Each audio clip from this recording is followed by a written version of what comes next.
Ассалаумағалейкум, Арман. Так, бүгін бір темаға бір түсінік беріп өте жайлы. Бұл әмбе, в принципе, графикті ашқан уақытта әмбеңіз көріп жүрген, неде көріп жүрген зат. Бұл базар аукцион дейік, базар аукционы, я болмаса сол базардағы ликвидность бойынша тема. Бір любой базар, любой ал дейді, жаңағы обмен товар болсын, любой базарда аукцион есептелінеді, форекс базарым сол. Мысалы сіз біздердің өздеріңіздің базарға барып бір картошка аламын десеңіз, бұл аукцион болады. Сіз сатып алушы, покупатель сізге продавец сатады картошканы. Пәлен, мысалы сіз 10 мың дейсіз, 8 мың дейсіз, сонымен бір 9 мыңға келесіз, например, да, тек условно айтып тұрмын, цена 9 мыңға алған уақытта все, бұл аукцион, базарда аукцион өтті деп есептелінеді. Енді форекс базарына келгенде, енді форекс базарында енді триллион долларлап алынады. Басқа объем, конечно, бірақ форекс базарына келгенде екі түр ордер болады. Бұл по маркету, яғни по рынку дейді. Екіншісі отложенный ордер. Бұл sell limitler, buy stop, sell stop. По маркету кәдімгі біздердің өздерінің постоянно евро алтынның графигін ашып отырып, buy sellді басасыз ба, сол по маркету ордер есептелінеді. Енді buy limit, sell limit бұл енді нейді беріледі.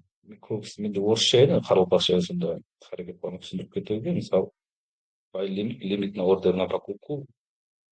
Трейдер, мысалы, сіз ценаны көріп тұрсыз, мысалы, бір зат ала жақсыз, 10 мың сомнан, бірақ ол 15 мыңға сатып алады. Сіз 10 мың сомнан аламын деп ордер қойсаңыз, бұл buy limit болады. Егер 20 мыңға сатамын деп 15 мың сомнан зат қымбатлайды, 20 мыңға емес, 20 мыңға сатамын деп не қылсаң да sell limit. Форекс базарында үлкен фондтар, крупный банктер әммесі тек лимитный ордермен жұмыс істейді. Себебі үлкен объем болғаннан кейін, үлкен объемды бірден сатып ала алмайды, бірден сатып жібере алмайды, түсіндіру өте оңай болған. Енді стакан болады, көбісіңіз естіген шығарсыз, стаканда бит аск болып бөлінеді. Бит бұл уровень цен, участник мысалы сатып аламан, сатып алуға сіз разы болған цена бұл битпен йығылынады. Сататын уровень цен бұл аск есептелінеді. Мысалы уровень ценді ондай евро USD-дің фьючерсі 6E деген бит аск. Мысалы мынау бір сағатлық свечада, мысалы өткен 5-ші күндегі бір сағатлық свечада, мысалы бит, например, үлкен бит өсті 483 контрактты евроға, 1.1957 деген ценада 483 контрактты сатып алынады. Енді қараңыз, берді несі бар. Бит ордерден өткен уақытта, мысалы 483 па, бұл сатылған есептелінеді. 483 контракт сатылған. 205 сатып алынды, 205 сатты. 205 сатты, бұны сатып алды, бұл асктан өтіп тұрды да. Так,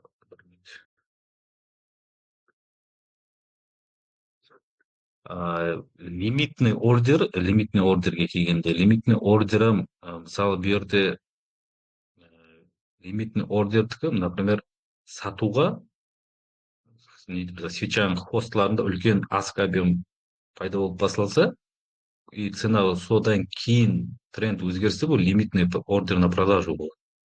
И наоборот, мысалы, төменде, мысалы, нерде, мысалы, бит, мысалы, елде де қалып кетіп жатырыпты, мысалы, үлкен бит нелер объемлы, бұл лимитный ордер на покупку болады.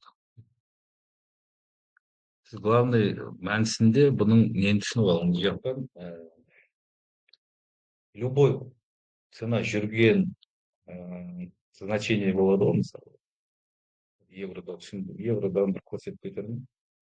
Мысалы, цена жүрді, мысалы, любой объем, любой неде, любой уровеньде продавец, сам покупатель болады. любой не, да, продавец, покупатель. Сол продавец, покупатель болмаса, цена жүрмейді.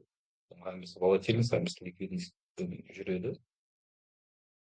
Мысалы, үлкен, жаңа бағана айтып өткенімдей, үлкен фондлар бірден бірден хамы объем сатып ала алмайды, хамы объем сатып жібере алмайды. Сөйтіп, ликвидность дейміз ғой, мысалы, ликвидность дегенде біздерде көп ликвидность, любой фрактал ликвидность деп есеплай береді. На самом деле, фрактал ликвидность болады, бірақ оның артында, ол фракталдың артында қанша объем ликвидность бар екен ешкім білмейді, тек реакциясына қарап білеміз. Мен постоянно мысалы анализге тастағанымда реакциясына қарап көреміз. Уровень білмеймін ғой. Қазір күшлі уровеньдер өзі күшлі уровеньдер КДХ, КДЛ, мысалы интрадей біздер интрадей істегеннен кейін өткен күннің маңы біздерге қызық. Себебі мысалы мына жерде просто графиктен просто PDL алып алып жақсы тренд үшін. Содан кейін пайыз екі болсам жақсы береді. Теңдей бір теңдікте тұрған уровеньдер болады. Сөйтіп және айтып өтетін мен сіздерге бір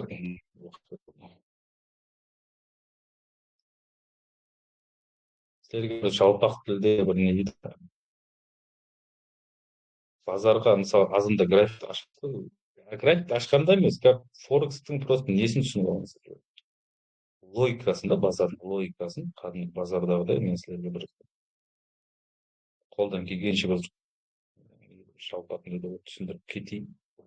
Мысалы, бір бизнес істеп, бизнеске бір пұл жинадыңыз. Мысалы, бір 100 миллион, 200 миллион пұлыңыз бар.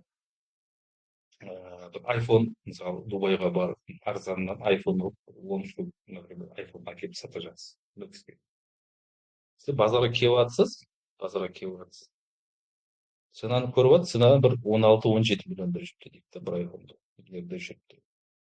Сіз крупный покупательді бисаплай бардыңыз, крупный партия алып жатсыз. Относительно емес 100 штук болсын, 1000 штук. Біз просто логикасын түсініп алдым да аукционның. Сіз келіп жатсыз да, базардың шамасын көріп жатсыз. 16-17 сізге қызық емес ол цена. Сізге мысалы 15 миллион 500, 15 миллион қатыратында цена қызық. Серге мысалы бай лимит, бағана айтып өткенде бай лимитлерді қойып бастайсыз. И цена бай лимитті қойып бастағаннан кейін мысалы цена мына жерде жүріпті дейік, базарда мысалы накопленияда. И сіздің нені көріп ордеріңізді сізге сатушы шығып қалды, мысалы тезірек iPhone сатып жібере жақ 3 штук, мына 3 штук та мына сіздің бай лимит, нейде тұрған бай лимит ордеріңізді істеп берді, сізге 3 штук сатты 15 миллион 500. Дальше 15 миллионнан және 2 штук толы iPhone олам сізге сатылды. Сіз мына 15 миллион 500 мен 15 миллионда тұрған сатушының ордерлерін екеуінен полный алып тастаңыз, выполнить еттіңіз. Сондықтан не болады? Цена уже жоқ та, 15 миллион 500, 15 миллионға жоқ уже iPhone базарда. Все, цена неден атады уже, атып бастайды, бірден емес, астен. ФВГ нелеп имбалансларды істеп қалады, потому что дисбаланс басталады. Дальше сіз күтесіз. 16 миллионға ала жақ емес, уже мына жердегі айфонлар қалмай бара жатқан көрген ритейл трейдер деп айтайық, форекстегі біздер талпа дейміз. Талпа оқ дейді да, 16 миллионнан айфонлар көтеріп кете жатты, мына 16 миллиондағын алады. 16 миллион 500-ге көтерген уақытта көбісі қорқып сатып бастайды, мына өлеңді сатып бастайды. 17-ге барған уақытта қалған 16 миллион 500-ден алғаны 17-де сатады. Сатқаннан кейін не болады? Сатқаннан цена уже сатушы көбейіп басталған, цена қайтадан түседі. Крупный спекулянт, крупный фонд бағана айтқанымда. Жерден қайтадан алып бастайды. 5 штугын алып кетті, оны 10 штук керек. 15-дің өзіне түсірмей ақ қойсын. 15 миллион, 615 миллион 700, цена қайттан қалған бесеуін алады. Цена уже кетеді дальше. Талпа қайттан бұны көріп, талпа қайттан цена көтеріп отырғанын көреді. Қайттан покупательмен кіріп бастайды. Қайттан покупатель кіргеннен кейін не болады? Цена көтереді. 20-ға келген уақытта сізде 10 штук iPhone тұрыпты. Сізге 20 миллионнан сату головой бүйтіп хата. 20-ға келген уақытта сіз бар iPhone әмесін сатып жүресіз. 18-19-дан бастап сатасыз. Бұл аукцион или там крупный объемның ордері рисаприкті. Неге сіз келіп, мысалы жаңағы 10 iPhone-ды, мысалы 16 миллионда жүрген уақытта 10 iPhone или там 20 iPhone-ның пұлын бірден базарға тастасаңыз, пайдада шықпайсыз. Не себебі? Себебі 16 миллионнан сізге 4 штук сатылады. Дальше 17-18 уже сіз базарда бар iPhone-ды қымбатлау болады. 20-ға келіп сатқан сізге қызық емес болып қалады. Уже пайдадан шықпай қалуыңыз мүмкін да, потому что бұл жерде iPhone-лар жетпей қалып, жоқ болып қалып, мысалы бір штугы 19 миллионнан, бір штугы 18 миллионнан келіп қалса, дальше 20-дан дальше цена көтермейді базардың, например. Нөлмен шықсаңыз үлкен болады. Сол үшін үлкен фондылар. Мына бір логикасын түсіндіңіз деп ойлаймын, вообще қолдан келгенше түсіндіріп отырмын. Мысалы, мына жерде крупняк евроға келгенде мына диапазонда крупняк алып тасталады. Крупняк мына ценамен мына диапазонда евроны алып тасталады. Бағана түсіндіргенімдей талпа көріп, мына от күпті көріп тұрсың, мына от күпті жақсы от күп. Цена мына жерде уже бар предложениені выполнить еткеннен кейін уже дальше жоғарылаудан сізге қызық емес, неде уже талпа уже алып тастайды, қалғанын көтеріп тастады деп неде алады. Көбісі қорқып, мына бірінші уровень келген уақытта мына жерде сатады. Сатқаннан кейін цена қайттан сіздердің диапазонға келді. Сіз жаңа айтқанымда қалған 5 iPhone-ды алып қойсыз, қалған 5-еуін мына жерде выкупить етесіз. Ценаны дальше до конца апарасыз. 20 миллион дедік қой, жаңа осылай 20 миллионға барған уақытта сатасыз. Егер сіз мына жерде әммесін үлкен фонд, миллиардный депозитпен торговать ететін фонд, евроның жерде керек әмме объемын, например, жаңа бірден алғанда, цена бірден атып кетеді, потому что жерде оған оның количествосындағы покупатель, продавец жоқ. Майдалап бір штук, 2 штукпен қымбат сатар еді, ол мысалы 100 штук керек. Мына жерде бір, нерден 10, нерден 50, нерден 60 алса, ол уже мына уровеньге келіп қалады. Любой базар, любой аукционның логикасы қымбат алып, арзан алып, қымбат сату. Түсінесіз ғой, логически. Сол үшін графикті ашқан уақытта. Енді бұл айта берсең, несі көп, технический жағы көп, бірақ общий логика бағана айтқанымда аукцион деп алынды. Аукцион. Мысалы, хаптелік график, мысалы, енді графиктіге мен азыр евриктерден ала жақ емеспін. Себебі мен отты көріп тұрпын. Неде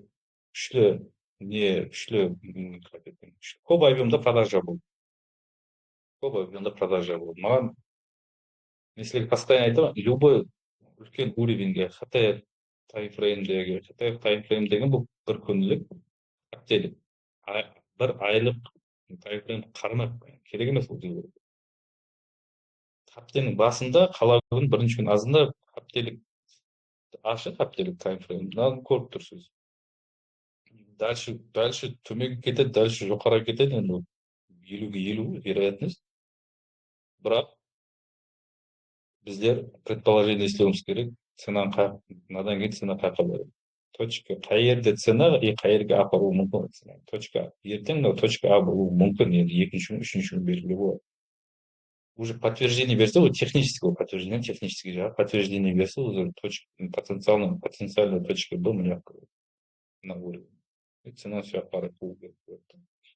Енді және бір мәрте кеше береді мен базар ну чатта группада тастадым бір сделкаларды. Ол жерде аукцион премиум дискаунт дейді ғой, көріп жүрсің 0,50 мысалы бір екі мың мысалы евриктен болды, конечно. Мысалы Венаға келген уақытта мен өткен хабтың басыларында бір базар аналитикаға шығып көрсеңіз мына жерде айттым үш уровеньге келді, бұда шорт күтемін дедім. Шорт күткенде шортқа кететін жер көп, мына компрессия, мына компрессия емес. Шорт күтемін дедім. Шорт мысалы хаптелік уровень алынып жатыр, хаптеліктен кейін мен күнлікке қарадым, күнліктің мәтінге сіздерге бір күнлікте маса ең төмен 4 сағат уақытта подтверждение күтемін деді. Алынған подтверждение асти беріліп бастады, мен сізге постоянно 2 күн 3 күн күтің. Слабость уже не покупательдің слабость көрініп бастады, мне тоже продавец давление қылды өзінде новостьді тастады. Хорошо тастады. Енді қарам. Последний диапазон 4 сағаттан алды. Тренд шартовый. Маған неді жаңағы нисходящий да төмен кетеді. Нисходящий тренд болғанымен мен қазір енаны сатуға таяр емесмен, себебі бағанағы қайтадан логика. Біздер ценаны қымбат сатуымыз керек, арзан алуымыз керек. Неде мен дискаунтта уже қымбат сатылған есептелінбайды, 0,50-ге ярым эквилибр дейді. Соған премиумға цена келмегенше мен қымбат сатқан болмаймын. Сол үшін ценаны мен премиум деп қойдым. Постоянно премиумға тест бермеуі мүмкін, күшті тренд болса, бірақ біздердің вазифамыз бағанағыдай қымбат сатып арзан алу. Енді екінші жағы мен лонговать еттім. Лонговать еткенде 0,50-ге ценаны 0,50-ге дейін апару мүмкін деген вероятность, трейдинг вероятность просто күштілерге соған қарай лонговый диапазон істеп баса, бұл коррекция. Тренд уже все жоғары кететін тренд емес. Мен мынаның ар жағына уже лонговать етпеймін ценаны. Бірінші диапазон болды, 1 сағатлық болды диапазон біріншісі. Бірінші диапазон 0,50-ден кейін цена. Бірінші диапазоны хайына не берді? Обновление берді. Ендігі екінші диапазон істеп жатыр. Dealing range дейді. Екінші диапазонды істеп жатыр да, екінші диапазонда уже мына жерде 4 сағатлық фрактал бар. 4 сағатлық фрактал бар. Осы диапазонның дискаунтына мен сіздерге ерлерден уже сатып лонг көремін деп жаздым. Группада бағаңыз. И все, цена торговый аукцион бойынша шектелді. Евриктен сауап болды, евриктен. Евриктен шорт шел, көп адам дальше лонговать етті, кстати.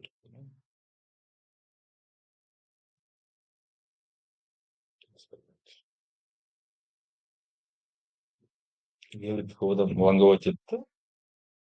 Үшті уровень алғаннан себебі мен бірінші диапазон болды. Бірінші диапазон не болып жатыр? 0,50 премиумға келіп цена реакция алды. Маған бұл реакцияның подтверждениесі, екі подтверждение бар. Азия, по-моему, алынды, Франкфуртты. Екіншісі мен СНР. Хамбесін сіздерге тасталады. Просто логикасын түсіндіріп жатқан, неге осы сделка ашылды. Адам міне мына сделка. Енді бақасын. И ПДЛ-ге. Или там мен рисковый болсаңыз, дальше тартуға болады. Мына сделка. Бірақ бұдан мен ертерек шығып кеттім. Себебі мен екінші иена тұрғаннан кейін сделкаға қатыспауды бермей қойын дедім.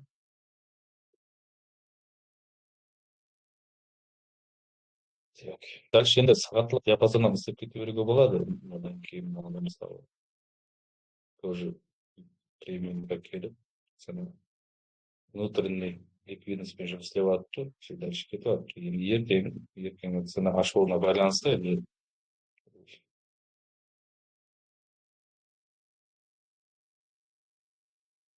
цена ертең атқарып беруі мүмкін, или төмендеп түсуі мүмкін, расширение болып мен көреміз.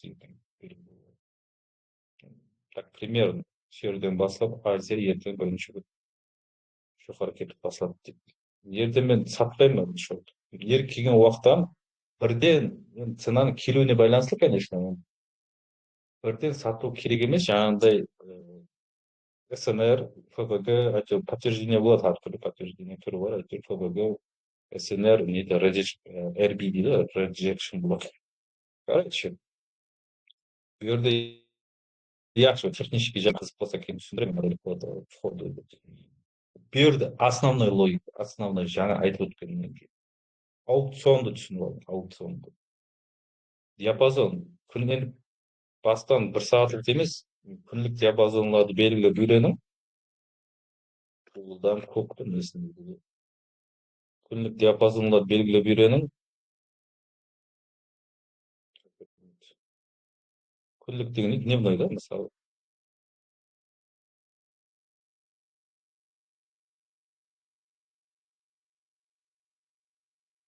Мысалы, бағана айтып өткендей, эквилибриумға цена келеді. Келгенде сразу евроны сатып алу керек деген зат емес. Енді көру керек реакциясын. Бірақ основной логика 0,50-дің дискаунтта лонг сделкаларды трендпенен дискаунтта іздеймін. Егер тренд шартол нисходящий болса, последний диапазондан бір күнлік и 4 сағаттық диапазонlardan премиумда шорт сделка іздеймін да, бағана түсіндіріп қалған. Тап жаңа түсіндірдім ғой енді 0,5-пен. Просто белгілеп 0,5-та келді, бұл сату керек деп сата беру керек емес. Дискаунтта келіп реакция беру арқылы бірден ала беру керек емес. Основной логикасын түсініп білу.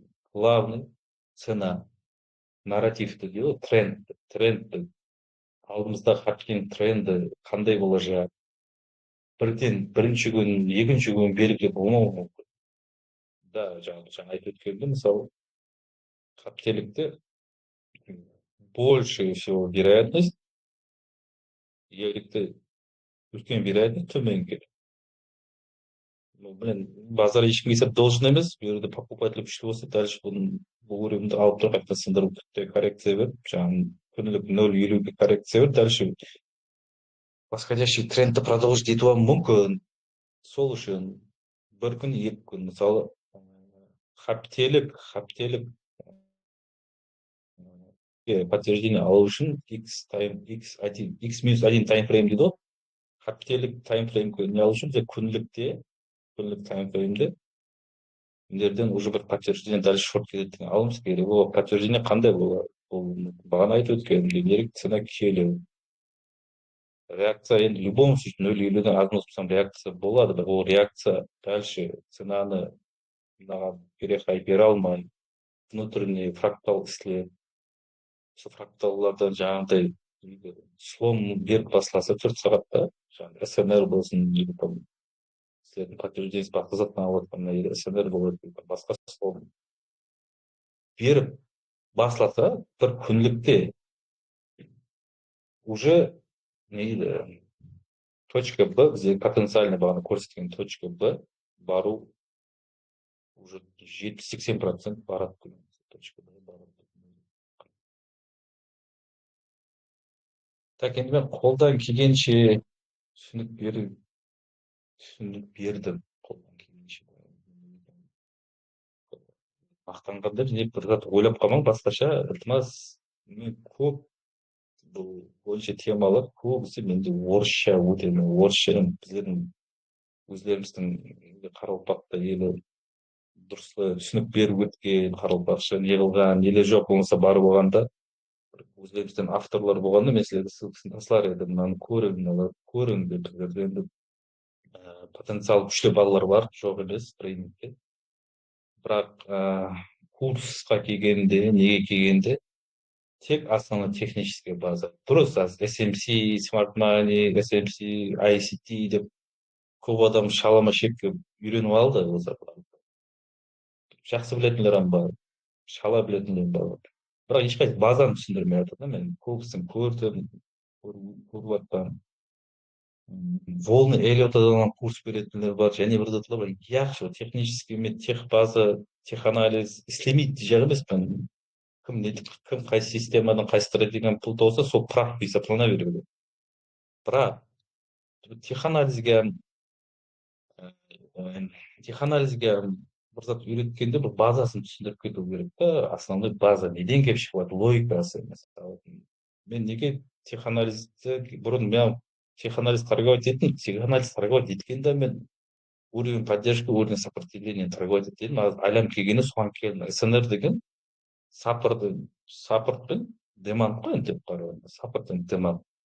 Последний уровень мысалы мына жерде, последний мынау поддержка новый.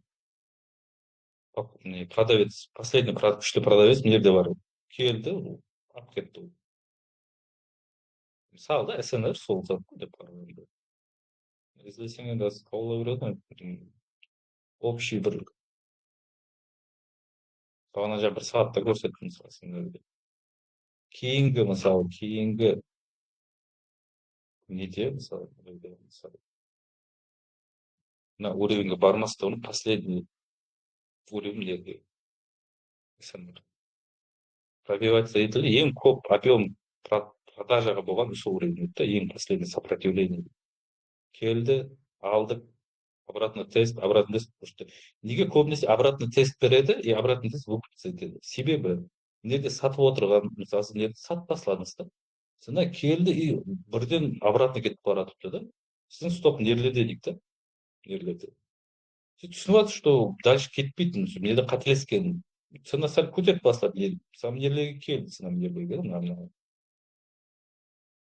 Охо дейсіз, 99% обратно хотя бы ценадан ашқан уровеньге келіп, без убыток шығуды күтеді. Мына жерге цена обратно тест беріп жатты, 99% жерде жоп істейді. Сел алынған сделка, сел ордеріңіз жолды деген бұл покупка ордерімен жол. Покупка ордерімен жолғаннан кейін все, цена дальше реакция алып кетіп жатыр. Сіздердің стопыңызбен айтады, мысалы, стопты қуады, базар. Стопыңыз олар қызық емес негізі. Стоп бұған объем болса болды, цена. Объем сіздерде бар берді объем, біздердің стопсызда. Просто біздердің стоп берді дополнительный фактор, дополнительный бензин болды. Все, дальше кетті. Және бір мәрте түсінбеген болсаңыз, Телеграмда, ютубқа қоямын видеоны, мен основной Телеграм канал үшін жазып жатырмын. Көпшілік хайповать ете жайбызбен бұл затта. Просто көпшілік біздерде трейдинг келді, мына кісіге Қазақстанға келді. Жанында шала, білмеймін, ешкім, конечно, да. Көбісі шала түсіндіреді, не қылады, курслегісі келеді.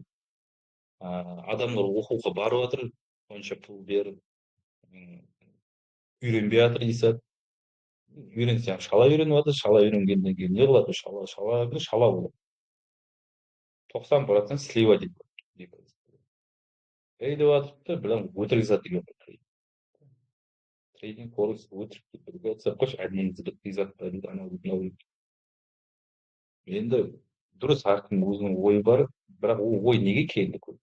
Себебі базарда стабильный заработок алмағаннан кейін, мысалы, любой, мысалы, профессияға барып тұрып, 3 ай хирургқа, врачқа болып, 3 айдан кейін операцияға түсіп кете алмайды.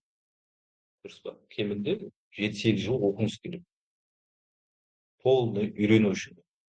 Онан полный үйренген уақытта, сізден бастан бастап, мысалы, медицинада бастан бастап, адамды қайтып кесуді үйретпейтін шығар. Бірінші базаны үйретеді, анатомия үйретеді адамды. Сондай форекстан бірінші базаны үйреніп алып, неден не зат келіп шығып жатыр. Базар дегенде форексте құрымына, любой жаңағы айтып өткен тек қана смарт маниден мына жерде слом бар болды онда дальше жоғары кетеді, мына коррекцияны көріп ойбай дейді да шығып кетеді. Ондай қылмаң, любой идея болсын азында сіз кірген уақытта сценарий идея тұрсын. Мына жерге цена келсе сатып аламын, потому что мына дискаунт маған арзан, меня устраивает на цена, бұл жерде мен сатып алуға мүмкіндік іздеймін, премиумнан сатуға мүмкіндік қараймын деп, как настоящий трейдер, покупатель болып кірін, сатушы покупатель болып. Бірінші сол зат басыңызда тұрсын, а дальше уже сделкаға кіру. Уже технический жағы. Сделкаға кіру көп. Свипбоз, слом, ФВГ, IPVG, кім еді, кәдімгі өзі білгенімен кіреді. Главный трендпен дискаунт, там, лонг, приберуші жерден сатсақ, дұрыс жерден алсаңыз трендпен. Қандай вход, қандай модельмен кірін кірме, сделка сізді 50%-тен көп вероятностьта сделка, 70-80% вероятностьпен сделка сізді шығарып береді. Так, сол айтып өте жағым. Түсінбеген сұраулар болса, телеграм каналда берерсіздер.